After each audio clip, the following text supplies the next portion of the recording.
Okay, today I'm happy to talk about our vision for runtime programmable networks, and we're going to pass the baton as we go.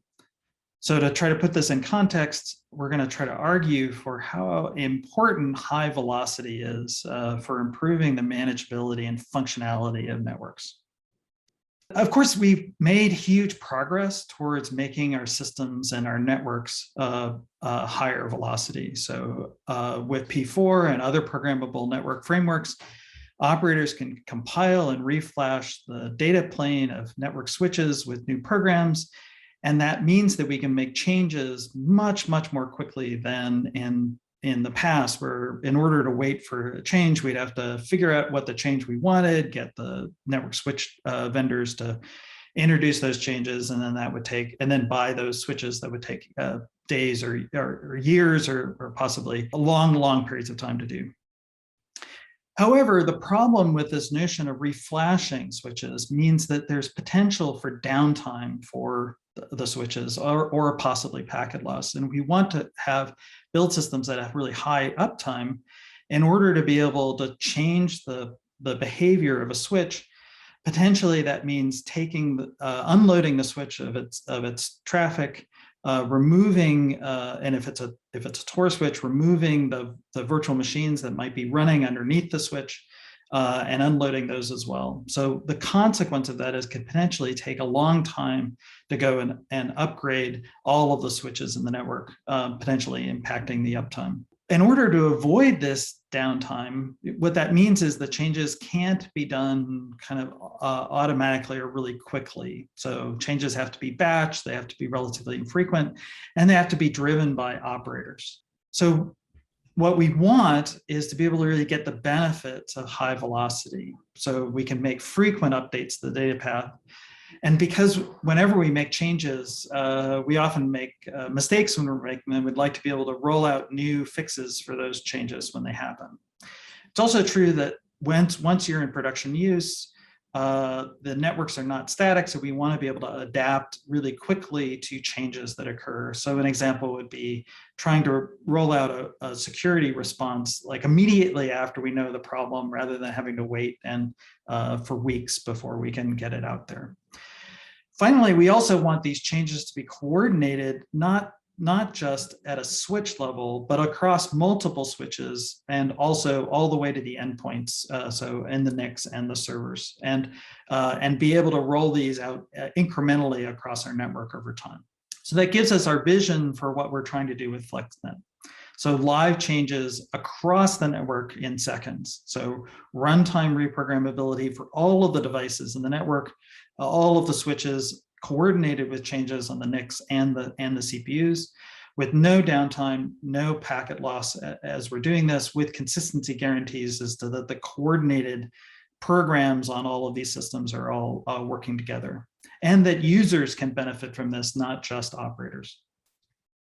Let me walk you through a couple of quick examples of what we might be able to do with FlexNet's runtime end-to-end reprogramming support. One important goal we can achieve with FlexNet is the ability to mitigate security problems much faster and in real time. With something like FlexNet, the network doesn't have to be committed to a fixed set of security defenses. Rather, it could start with a basic security setup, something very simple, and then swap defenses in and out as needed as the attack evolves. With FlexNet, we can also quickly deploy hot patches to mitigate zero-day attacks before a permanent fix can be rolled out by operators. And finally, in-network defenses can also be elastically scaled up or down based on emerging attack patterns. Here are a few more examples of what we can do with FlexNet. With FlexNet, we can optimize network logic based on changing tenant requirements and workloads and changing tenant flux. For example, building on this, a cloud provider can support allowing different tenants to directly customize their network deployments. For example, a tenant may choose to customize their network to their specific I/O needs using FlexNet.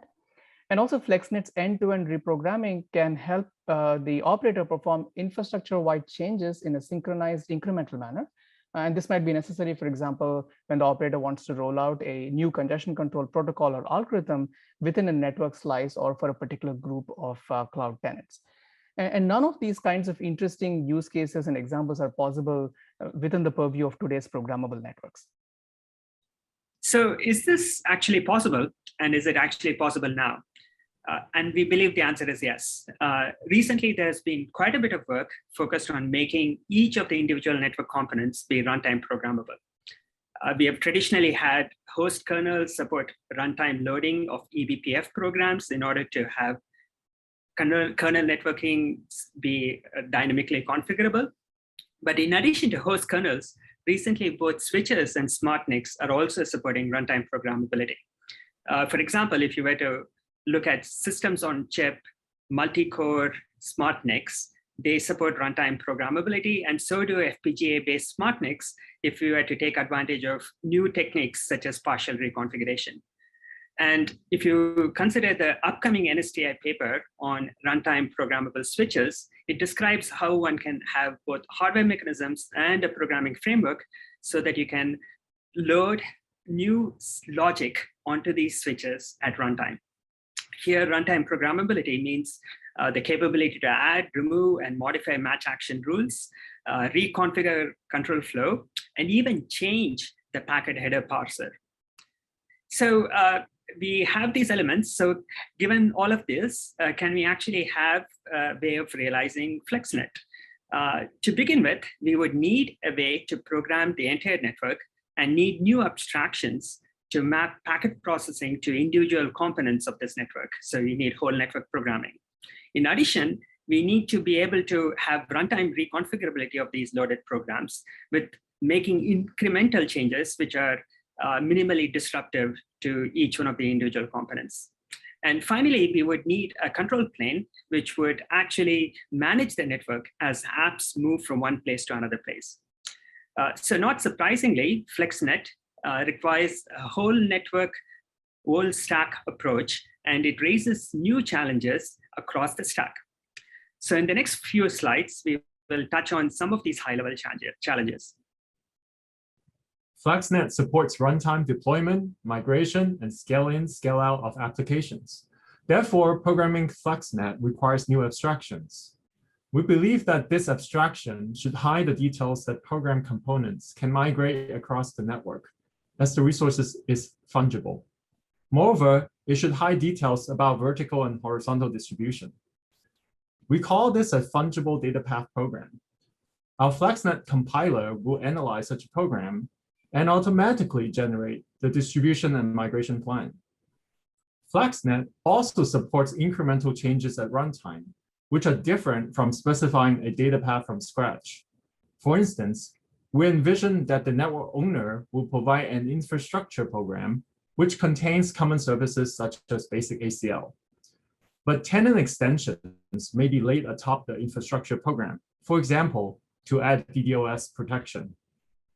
Programming, compiling, and optimizing these runtime changes are all interesting research questions we're looking at. The network management system also requires a redesign.